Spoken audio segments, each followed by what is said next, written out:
Today was the first day of the Game Changers champs, and we were not let down. We had NA against EMEA in the upper bracket. It was C9 White against G2 Gozen. I would say probably the two heavy favorites, or at least in people's top four to win this event.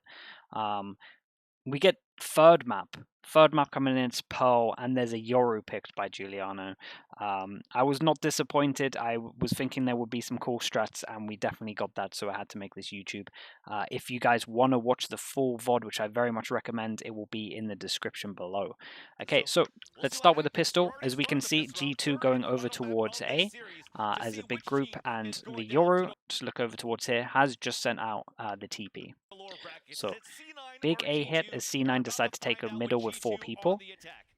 They are going to go into the site. You're going to see this, and we'll just keep an eye. Just keep an eye on this TP. We still watch it. It's just out of range from the... Literally just... The timing is crazy. Just as the... look at this. Right, let me in case you guys missed this, everyone look at the minimap and just check the timing.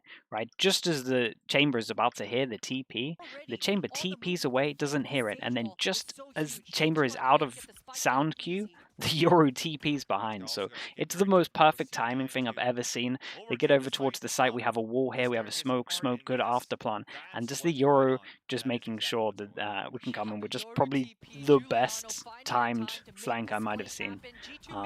And G2 do great to actually just delay and make sure that the Yoru can come into play here. So backstab comes in, and yeah, just a really nice pistol to start it off.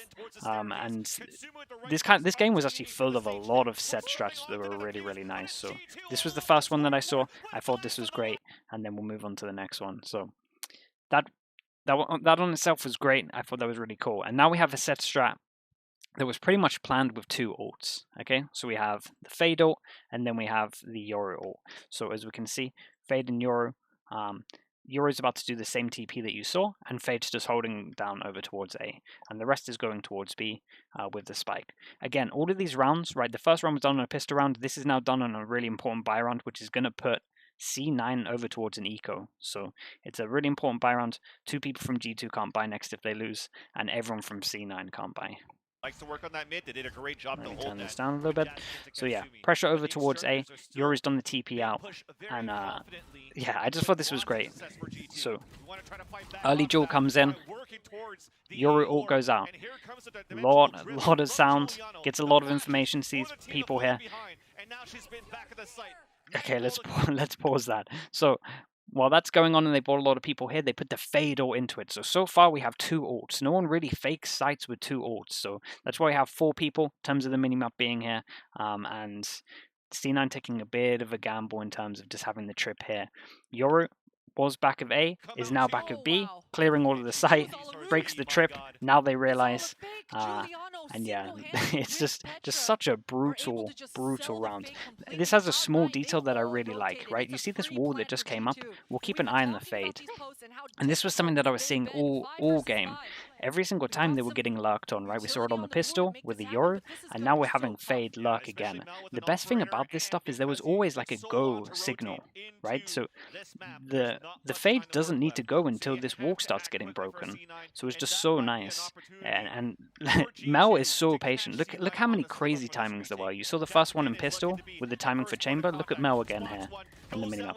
As soon as Mel turns her back, that's when the Fade goes through. So the Fade is just held middle, waiting for the wall to get shot.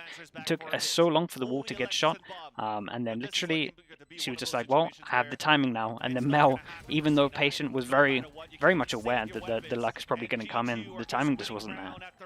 Another sick round from G2, another important round. C9 having to eco, a little bit of timing going into that one. Okay, next round. So let's look over towards Petra. It's 4v5 at the moment. 4v5. Petra is 1 away from her ult. So there is an orb available. Yeah. They managed to get the orb. Fake TP, right? Fake TP over towards here. There's a big stacker about this. I know this is an eco, but I just thought this was really cool. So another TP comes in, and keep an eye on this TP. I'll circle it. Okay. Fade ult goes in.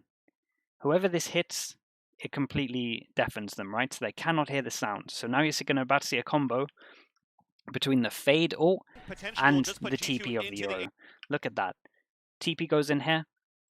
Chamber cannot hear anything. site, and the TP comes goes out, into mid and they just have instead. no With idea. No idea that the Yoru can be behind. the second Nice one, combo the from headshot them. onto Mel. And yeah, And just Giuliano's just the playing around the combos that were going into this game was just so strong. I felt like they made the Yoru look incredible. This wasn't that much of an impactful round in terms of economy, but it was a 4v5, and I just thought the idea and the kind of combos were super strong, and it just showed just how much set stuff they had for this comp. Really, really impressive. So yeah, another round there as we go into an extra one here. Okay, this was not so much a set strat, but honestly probably one of the best clutches I've seen for a while. The pressure that Mary had in the back of that site. I mean, honestly, I don't need to talk too much about this. I just thought this was something that I hadn't seen really. That on itself, the 2 kills there is absolutely crazy. You're about to see like a 6-segment wall as well. This is so smart, joining the walls so that she just has a full passage through. But this should have a gap. She's looking for the last kill. It's gonna be Mel. It's just such a crazy clutch, and it just felt, this was one of those games where it just felt like nothing could go right for C9. Absolutely nothing. Like the timings weren't in their favor, and even the 1v4 clutch is just insult to injury. I was also a little bit impressed. It wasn't just the attack that looked good in terms of G2, in terms of the Yoru. I actually like little setups like this. They were abusing the double TP and just the way that the map is in terms of the length of it, in terms of chamber and Yoru. You see the chamber take first contact and TPs away. You actually have another bait, right?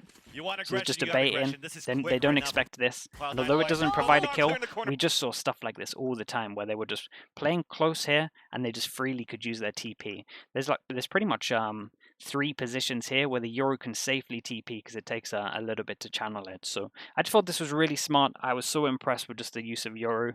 I definitely think you guys should watch the VOD if you didn't watch it, with the favorites going down to the lower bracket. I thought it was really impressive. If you liked this kind of content, let me know in the comments. Please subscribe, like, all of that good stuff, and check out my Twitch because I will be streaming the rest of this tournament. Okay, thanks so much, and peace, peace, peace.